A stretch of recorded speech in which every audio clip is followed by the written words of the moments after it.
Bienvenue à vous sur cette nouvelle vidéo. Aujourd'hui, je vous propose une recette de galette des rois à faire avec de la pâte feuilletée industrielle. Et comme vous pouvez le voir, le résultat est vraiment très bien. Mais pour ça, il faut suivre quelques petites astuces que je vais vous donner tout au long de cette vidéo. Donc pour commencer, on va réaliser ce qu'on appelle un beurre pommade. Donc je fais fondre légèrement le beurre, il faut qu'il y ait un tout petit peu de beurre fondu au fond. Et ensuite, je vais venir l'écraser à la spatule pour enlever tous les gros morceaux de beurre. Si on ne fait pas un beurre pommade, en fait, souvent il y a des petits morceaux de beurre qui traînent dans la crème d'amande et c'est pas très agréable. Donc là, une fois qu'on a la texture d'une pommade, en fait, c'est vraiment le mot porte bien son nom, beurre pommade. Une fois qu'on a ça, on peut ajouter le sucre en poudre. Donc le fait d'avoir aussi un beurre pommade, ça permet de mélanger plus facilement, d'incorporer le sucre et ensuite la crème d'amande plus facilement au beurre. Donc voilà, une fois qu'on a cette texture de crème, j'ajoute la poudre d'amande. Là, je réalise la même chose, donc je remue bien. Et une fois qu'on a mis tous les ingrédients, donc sucre, poudre d'amande et beurre, on ajoute les œufs pour en fait avoir quelque chose de semi-liquide. Donc à ce stade-là, on a une crème d'amande. Si on voulait réaliser une frangipane, il faudrait ajouter de la crème pâtissière.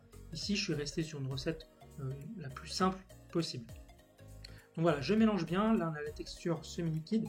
Là, ça va être un moment d'aromatiser. Donc vous pouvez la laisser telle qu'elle, mais vous pouvez à ce moment-là l'aromatiser avec du rhum, de l'arôme d'amande amère.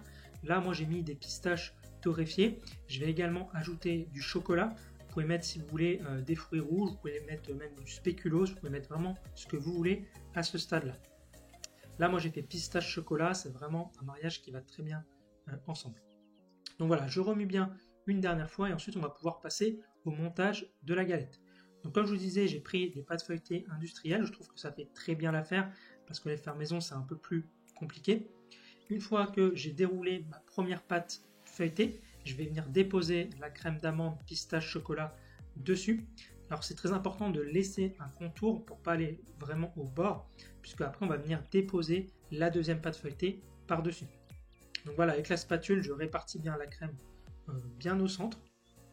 Voilà, en laissant, comme je vous disais, un petit peu d'espace sur les bords. C'est à ce stade qu'on ajoute la fève, faut pas l'oublier.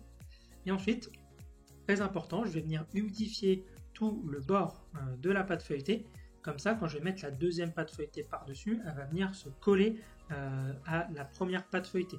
Donc ça, c'est une étape très importante, sinon à la cuisson, les deux pâtes risquent de pas cuire ensemble et ça risque d'exploser et la crème d'amande risque de sortir. Donc là, comme je vous disais, j'ai mis ma deuxième pâte feuilletée, j'appuie bien pour bien souder les bords entre eux et également pour enlever les bulles d'air qu'il pourrait y avoir.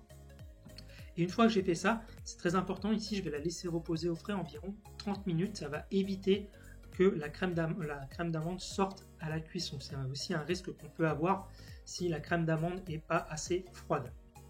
Ensuite ici, c'est une étape facultative, ça permet d'avoir un plus beau visuel, c'est de retourner la galette. En fait, le fait de la retourner, ça va permettre un développement plus régulier de la galette et visuellement, c'est vrai que ça fait toujours son petit effet d'avoir une galette qui est bien feuilletée et bien presque soufflée. Ensuite, une fois que j'ai fait ça, j'ai retourné ma galette, je vais appliquer de la dorure, donc j'ai mélangé du jaune d'œuf avec un petit peu de lait. Là, je badigeonne bien ma galette et ensuite je vais faire des petites rainures avec le doigt comme on peut voir ici. Donc en fait, je fais des entailles directement dans la pâte avec le dos du couteau et j'appuie avec mon index. En fait, cette étape, ça permet de souder encore davantage les deux pâtes feuilletées entre elles. Donc ça, c'est une étape vraiment très importante et aussi en termes de visuel, c'est beaucoup plus joli avec ce visuel un petit peu en couronne tout autour de la galette. Ensuite, voilà, je la remets droite. Et là, c'est aussi le moment que j'aime bien faire personnellement, c'est tous les petits motifs qu'on va pouvoir réaliser. Alors moi, j'ai fait quelque chose d'assez simple. Voilà, on peut faire des petites lignes, on peut vraiment s'amuser. Moi, je fais tout simplement une sorte de rosace avec le dos d'un couteau. Donc c'est important de le faire avec le dos d'un couteau. Si vous le faites avec la lame, ça pourrait couper la pâte et ce serait pas terrible. Donc là, avec le dos d'un couteau, voilà, on fait ça délicatement, on forme des beaux traits et visuellement, ça fait très joli. Ensuite, j'ai plus qu'à enfourner ça à 210 pendant 10 minutes, puis à 180 pendant 30 minutes.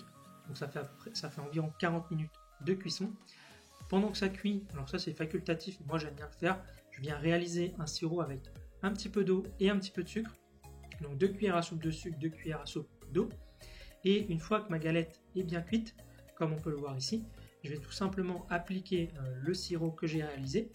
Et ça va en fait donner un aspect très brillant à ma galette. Donc voilà, comme je vous disais, c'est facultatif, mais c'est vrai que ça fait plus joli, ça apporte un beau visuel. Donc voilà pour cette galette, vous avez vu, c'est pas très compliqué, il y a quelques petites étapes à suivre, à bien suivre, mais en suivant bien toute la vidéo, vous aurez une magnifique galette. Donc si la recette vous intéresse, je vous ai mis tous les ingrédients dans la description.